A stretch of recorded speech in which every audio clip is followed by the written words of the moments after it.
આપણે સ્થિત વિદ્યુતશીલતા ઊર્જા વિશે લખ્યું. તો હવે આને તંત્રને શોધવાની છે. જો આ દાખલામાં આવશે, દાખલામાં એમસીક્યુમાં 100% આવે છે. આ સુધી આવું બન્યું નથી કે ના આવ્યું. તો તમે આને પ્લીઝ ધ્યાનથી જોઈ લો. કઈ કઈ થિયરી આવી શકે?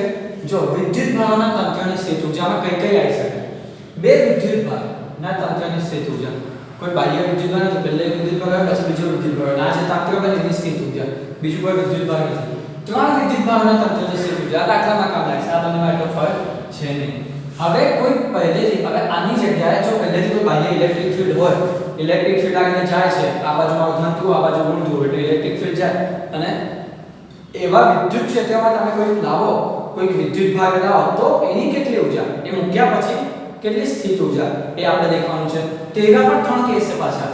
કયા એક જ વિદ્યુત ભાગ, ખાલી એક વિદ્યુત ભાગ વિદ્યુત ક્ષેત્રમાં લાવ્યા કેટલી સ્થિત ઊર્જા થઈ ગઈ. હવે પછી બે વિદ્યુત ભાગ લાવ્યા તો કેટલી સ્થિત ઊર્જા થાય, અને પછી ડાયપોલમાં કોઈ બાહ્ય વિદ્યુત ક્ષેત્ર મૂકવામાં આવે ત્યારે ડાયપોલની સ્થિત ઊર્જા U એનું સૂત્ર તારીશું. તો લેટ્સ સ્ટાર્ટ. આપણે પહેલું જોઈએ વિદ્યુત ભાગોના તંત્રની સ્થિત ઊર્જા. પહેલું શું છે?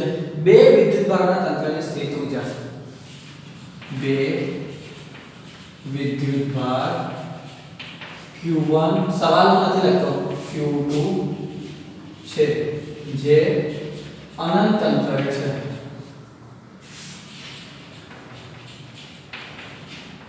બરાબર, અનંત અંતરે છે. તમે હવે અહીં વિચારો કે મારું આ એક પેટી ના વિચારો, પણ એક નવો આઉટ ઓફ બોક્સ છે. આનાથી બધું અનંત અંતરે છે. મારા વિદ્યુત ભાગ છે અહીં Q1 અહીં અને Q2 અહીં. Q1 અને Q2 આ રીતે પડેલા છે. હવે સૌથી પહેલા તમને ખબર છે સ્થિતિ વિદ્યુત સ્થિત ઊર્જાની વ્યાખ્યા કીધી. શું? વિદ્યુત ક્ષેત્રની વિરુદ્ધમાં કરવું પડતું કાર્ય વિદ્યુત ક્ષેત્ર હોય તો. હવે તમે સ્ટાર્ટિંગમાં કોઈ Q1 વિદ્યુત ભાગને લઈને આવો, Q1 વિદ્યુત ભાગને તમે અનંત અંતરે ત્યાં કશે કોઈ બિંદુએ લાયા, ચાલો અહીં મૂકી દો, અહીં Q1. તો મને પહેલું કાર્ય કેટલું કરવું પડશે? સૌપ્રથમ જો આ થિયરી કરતા દાખલામાં યુઝ થાય છે, આ સમજ માટે હું થિયરી લગાવું છું.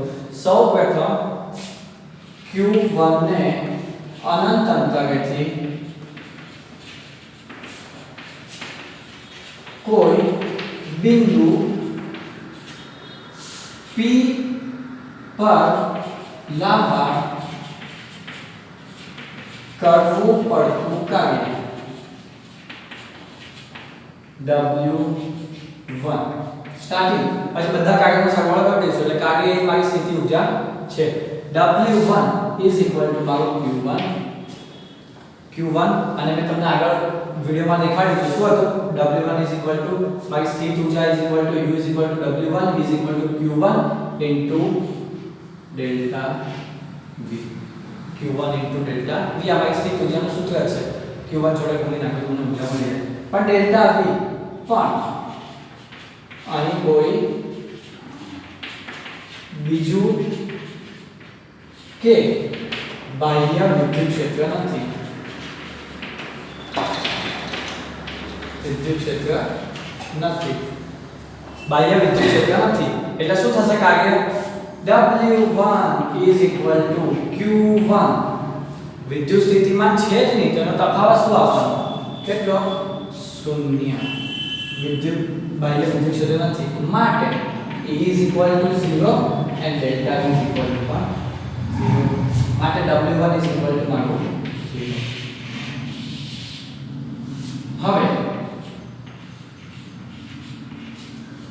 હવે Q2 વિદ્યુત ભાગ લઈએ આપણે. હવે બીજા Q2 વિદ્યુત ભાગને લાવતા જોવાય છે કે ત્યાં પહેલેથી વિદ્યુત ક્ષેત્ર છે. કેમ Q2 નું છે? કારણ કે Q1 આવેલું પડ્યું છે. એટલે હવે આ Q2 ને આ Q1 ને રિશ્વત આલવી પડશે. રિશ્વત એટલે એને આલવી પડશે. તો ભાઈ પહેલેથી આની જગ્યા રોકેલી છે, મારી જગ્યામાં આવો તો મને બળ લગાવ, એટલે મારા ક્ષેત્રની વિરુદ્ધમાં બળ લગાવ, એટલે Q2 ને લગાડવું પડશે. હવે બીજા Q2 વિદ્યુત ભાગને લાવતા જોવાય છે કે ત્યાં પહેલેથી Q1 નું સ્થિતિમાન છે.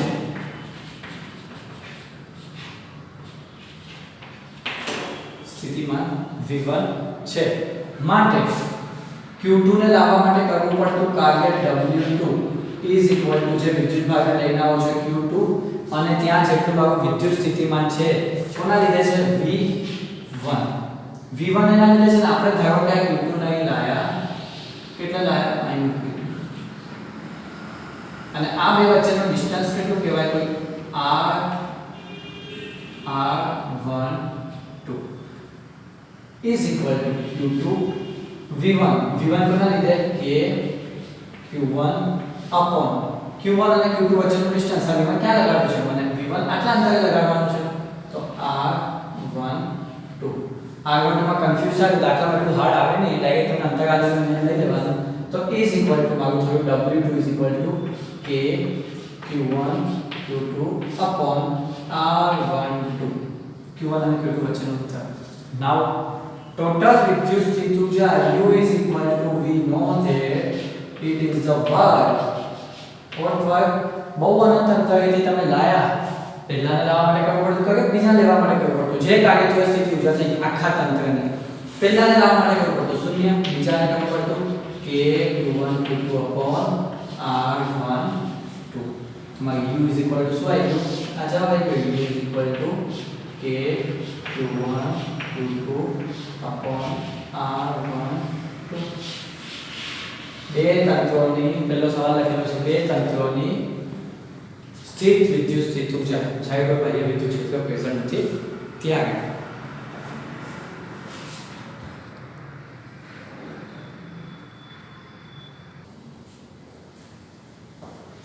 હવે આપણે જોઈએ ત્રીજા વિદ્યુત બીજી કન્ડિશન. કઈ કન્ડિશન?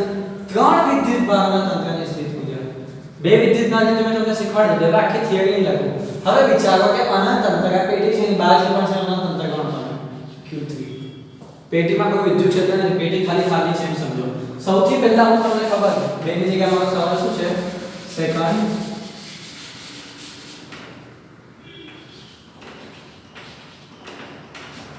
ત્રણ વિદ્યુત ભારોના તંત્ર. અહીં કેટલા વિદ્યુત ભાગ આગળ જોયા Q1 Q2, હવે Q3 પર લઈ લઈએ. બરાબર, સૌથી પહેલા એ જ વસ્તુ મેં Q1 ને લાવીશ તો સૌથી પહેલા Q1 વિદ્યુત ભાગને લાવતા કરવું પડશે.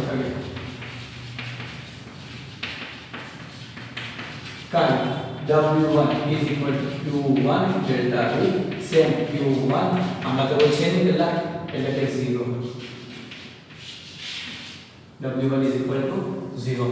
આ મારો Q1 અહીં આવી ગયો. ઓકે, હવે હું લાવું છું Q2 વિદ્યુત ભાગ. તમને ખબર છે Q2 વિદ્યુત ભાગ આવશે ત્યારે પહેલેથી ત્યાં કોણ પ્રેઝન્ટ છે આ જગ્યા ઉપર? એક માણસ કો એટલે કે એક વિદ્યુત ભાગ છે. કયો? Q1 વિદ્યુત ભાગ પહેલેથી પ્રેઝન્ટ છે. આને રિશ્વત આલવી પડશે, એની વિરુદ્ધમાં કાર્ય કરવું પડશે અને એ વિરુદ્ધમાં Q2 વિદ્યુત ભાગને Q1 ના વિદ્યુત સ્થિતિમાનના લાવવા કરવું પડતું કાર્ય એ આપણે લખી દઈએ. આ જ રીતે Q2 વિદ્યુત ભાગને લાવવા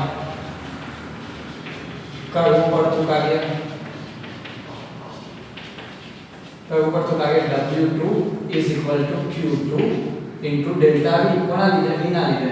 એટલે કે આમ તમે V ના લખો કે delta V, V1 ના લીધે ઉત્પન્ન થતો વિદ્યુત સ્થિતિમાન. તો આ શું આવશે?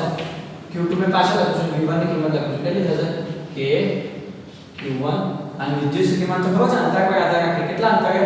Q1 થી આ Q2 ના લાયો ત્યારે આ બે વચ્ચેનું ડિસ્ટન્સ તમારું R12 એટલે મેં આગળ ફિક્સ સિમ્પલ આવે તો શું આવશે? K Q1 divided by R12 અને વિદ્યુત સ્થિતિમાન ને વિદ્યુત ભાગ વડે ગુણો Q2 તમારી કાર્ય મળી ગયું Q2 વિદ્યુત ભાગને લાવવા માટે. આ જ રીતે Q3 વિદ્યુત ભાગને લાવતા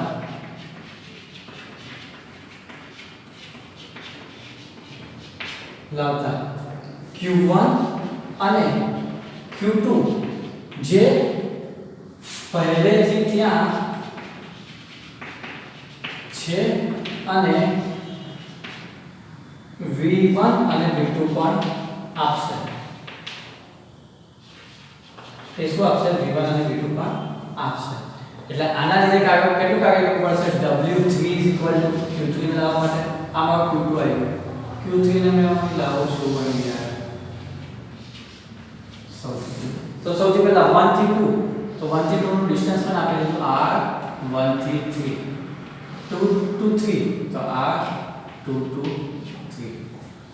હવે પહેલેથી ત્યાં છે v1 અને v2 ત્યાં પહેલેથી પ્રેઝન્ટ છે r2 3, એટલે y કેટલો થશે? બંનેને વિરુદ્ધ કરવું પડશે. કોની વિરુદ્ધ? એક તો મારો જે વિદ્યુત સ્થિતિમાન પહેલું છે કોનું? v1, અને વિદ્યુત ભાગ q3 લાવો છો. પછી વિદ્યુત સ્થિતિમાન v2 છે અને શું લાવો છો? q3 લાવો છો. હવે તમને ખબર પડી જશે v1 એકના લીધે વિદ્યુત સ્થિતિમાન 3 આગળ કેટલું થશે? k q1, અને ડિસ્ટન્સ કયું? આ વિદ્યુત ભાગની જરૂર નથી, પણ k q1 upon d into q3, k q1 upon r1 3, બરાબર. q3 બાકી, q3 ભૂલી નાખો, q3 વત્તા સેમ k v2 ના લીધે 2 3 r23 એના આટલા ડિસ્ટન્સ છે એટલે વિદ્યુત સ્થિતિમાન લાગશે k q2 upon r23. પણ મને કાર્ય જે છે કાર્ય વિદ્યુત સ્થિતિમાન જે વિદ્યુત ભાગને લઈને આવો છો એ ગુણવાનું. કયો વિદ્યુત ભાગ લઈને આવો છો? q3. તો q3 ને ગુણી નાખ્યો તમારું w3 મળે. નાઉ ટોટલ વિદ્યુત સ્થિતિમાન મેં અહીં લખી દઉં છું, અહીં લખી દઈએ છે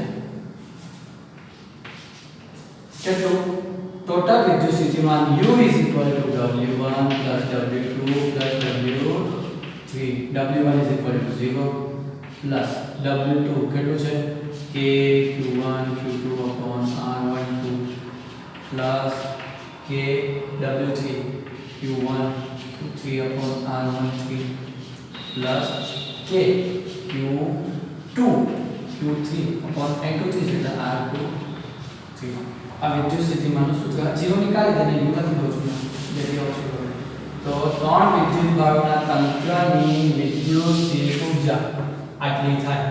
તો આ તમે ધ્યાનથી જોઈ લો. આનો દાખલો જ આવશે, 100% દાખલો આવશે, પણ દાખલો કરતા આવડવો જોઈએ.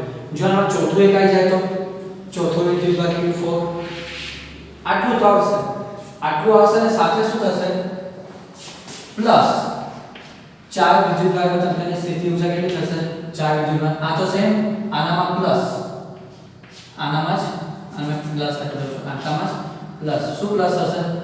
જો સૌથી પહેલા k q1 upon r14 plus k q2 upon r24 plus k q3 ના લીધે વિદ્યુત સ્થિતિમાન ક્યાં આગળ 4 આગળ આટલું. આનામાં આ સરવાળો બાકી વિદ્યુત સ્થિતિમાન છે બધા જોડે જે વિદ્યુત ભાગને લઈને આવો છો એ ગુણી નાખો વિદ્યુત સ્થિતિમાન જોડે q4 આવો મોટો દાખલો પૂછ્યો છે. બધા 6 સ્ટેપ આવે પણ ઘણો સરળ છે. 4 વિદ્યુત ભાગના તંત્રની સ્થિતિ ઊર્જા જે આવતો નથી પણ કદાચ આવી જાય. નીટ અને જેડબલ ની તૈયારી કરો તો આ કામ લાગશે. આના તમારું મદદ જોઈએ તો એકવાર નોટ કરી દો, પછી આપણે આગળ જોઈએ.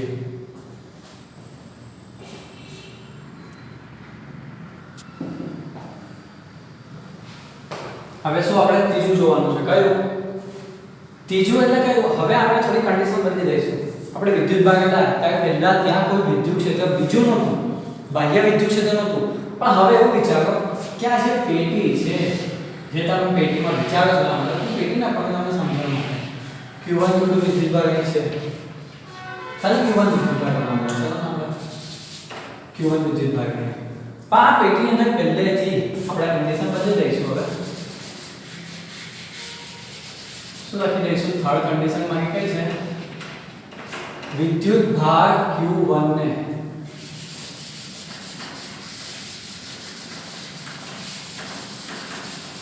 વિદ્યુત ભાર એક જ વિદ્યુત ભાર q1 એક જ વિદ્યુત ભાર ને કોઈ બાહ્ય ક્ષેત્રમાં હોય,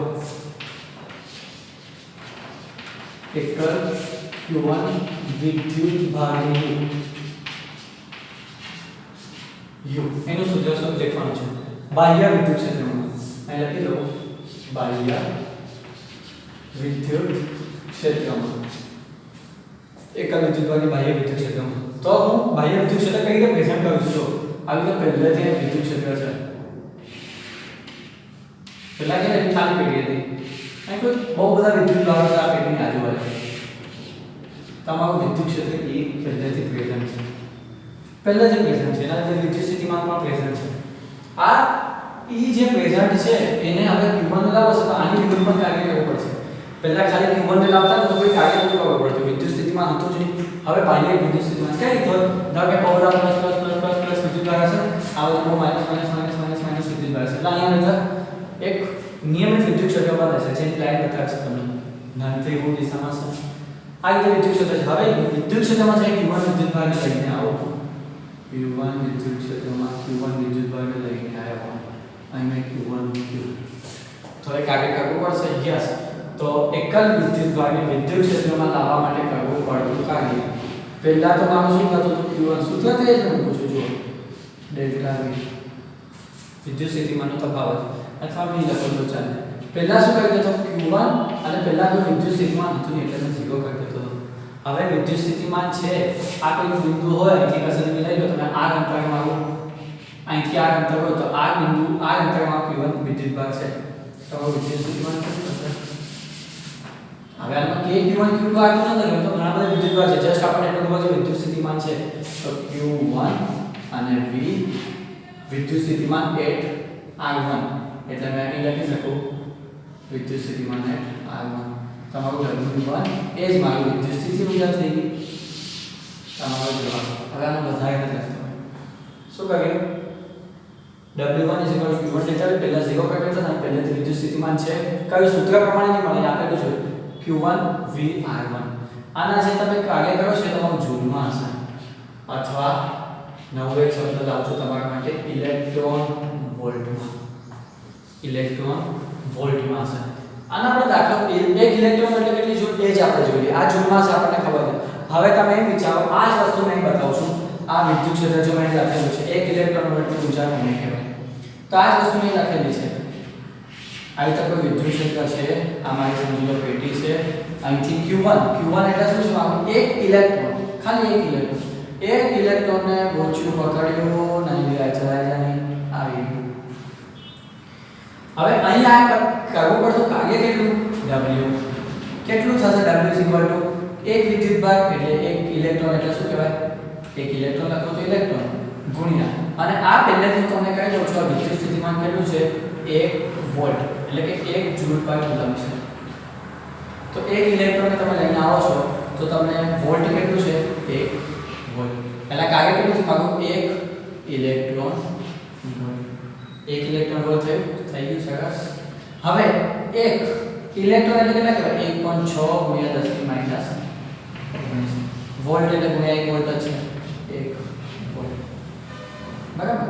તો આ બાકી શું છે કુલમ્બ ઇન્ટુ વોલ્ટ 1.6 ગુણ્યા 10 ની માઈનસ 19 આ 1 ઇલેક્ટ્રોન વોલ્ટ કહેવાય. 1 ઇલેક્ટ્રોન વોલ્ટ ભાગ્યા 1.6 ગુણ્યા 10 ની minus 19 coulomb into volt. Volt એટલે જૂલ પર કુલમ્બ. તમે હવે જૂલ પર કુલમ્બ કેન્સર એટલે મારો 1 electron volt is equal to શું મળ્યું 1.6 ગુણ્યા 10 ની માઈનસ 19 જૂલ. દાખલામાં ઘણું જ કામનું છે. દાખલા તમને જવાબ કહેશે ઇલેક્ટ્રોન વોલ્ટમાં જવાબ આપો ત્યારે તમને આ જ લખવાનું છે 1 electron volt is equal to 1.6 ગુણ્યા 10 ની માઈનસ 19 જૂલ. તમને આટલું પૂછે તો 1 મેગા ઇલેક્ટ્રોન વોલ્ટ તો ગુણ્યા 10 ની માઈનસ 19 છે મેગા એટલે 10 ની 6 કહેવાય ગુણ્યા 10 ની 6 કરશો એટલે 10 ની 6 કરશો તો 19 ઓછા 6 એટલે તે 1.6 ગુણ્યા 10 ની માઈનસ થઈ ગયું. આ બધા અલગ અલગ યુનિટમાં આપે તમને મિલી ઇલેક્ટ્રોન વોલ્ટમાં આવે કિલોમાં આવે મિલીમાં આપે તો આ વસ્તુ તફાવત યાદ રાખજો. મિલી ઇલેક્ટ્રોન વોલ્ટ 1 મિલી એટલે 10 ની માઈનસ 3 તો કેટલું 10 ની માઈનસ 3 આમાં એડ થશે માઈનસ 19 માઈનસ 3 એટલે minus 22 1 milli electron volt equal to 1.6 ગુણ્યા 10 ની માઈનસ 22 1.6 ગુણ્યા 10 ની માઈનસ 22 બરાબર. એ રીતે યાદ રાખવાનું તમારે kilo electron volt mega electron volt giga tera kilo mega એટલે 10 ની 6 ગીગા એટલે 10 ની 9 પ્લસ 9 અને ટેગા એટલે 10 ની 12. આના વડે તમે નાખવાના એ રીતે તમારે કરી નાખવાનું. હવે આ વસ્તુ તમે દેખી લીધું આ વસ્તુ એના માટે કેટલું દાખલામાં કામ લાગે ચલો નાવ એક જ વિદ્યુત ભાર એટલે બે વિદ્યુત ભાર લઈને આવો તો બે વિદ્યુત ભાર તમે જોયું છે એનામાં થોડુંક એડ થઈ જશે.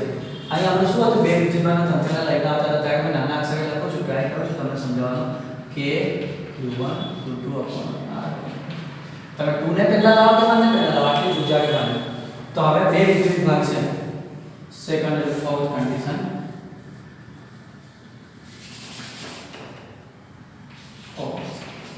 ફોર્થ કન્ડિશન શું છે બે વિદ્યુતભાર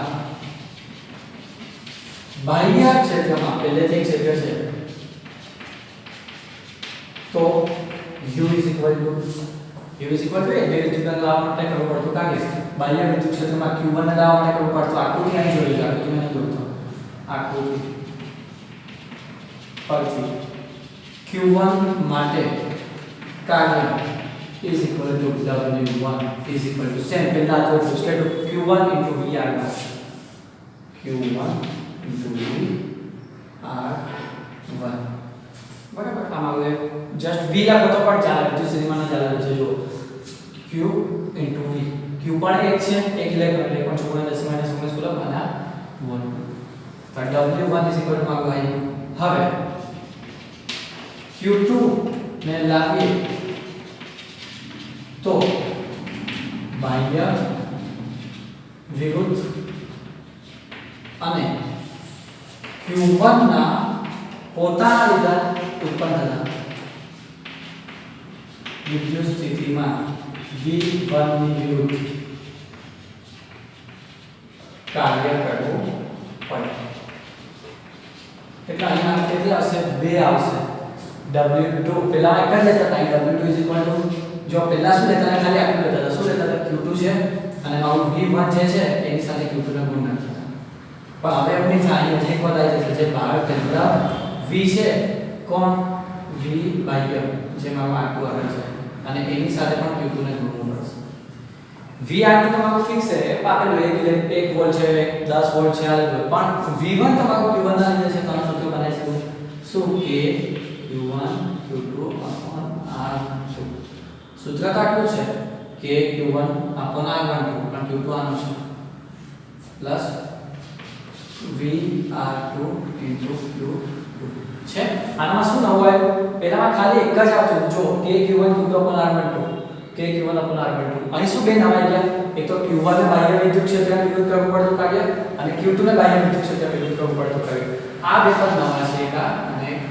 આ એટલે total u is equal to શું થશે મેં ડાયરેક્ટ લખી દઉં છું total u is equal to w1 વત્તા w2 આ w2 તો મેં લખી દીધો એની સાથે w1 લખી દઉં છું એટલે મેં છે થોડું w2 લખી દઉં છું સારું લાગે w2 અને w1 w1 એટલે vr1 q1 આ મારું બે વિદ્યુત ભાગનું તંત્ર જ્યારે બાહ્ય વિદ્યુત ક્ષેત્રમાં હોય ત્યારે એની સ્થિતિઓ છે આ એકવાર જોઈ લો ઇલેક્ટ્રોન વોલ્ટ કોને કહેવાય very important for MCQ and also in numericals in this type question બરાબર હવે આપણે જોઈ લઈશું છેલ્લી કન્ડિશન ડાયપોલ માટે કોઈ બાહ્ય ક્ષેત્રમાં હોય ત્યારે તેની ઊર્જા કેટલી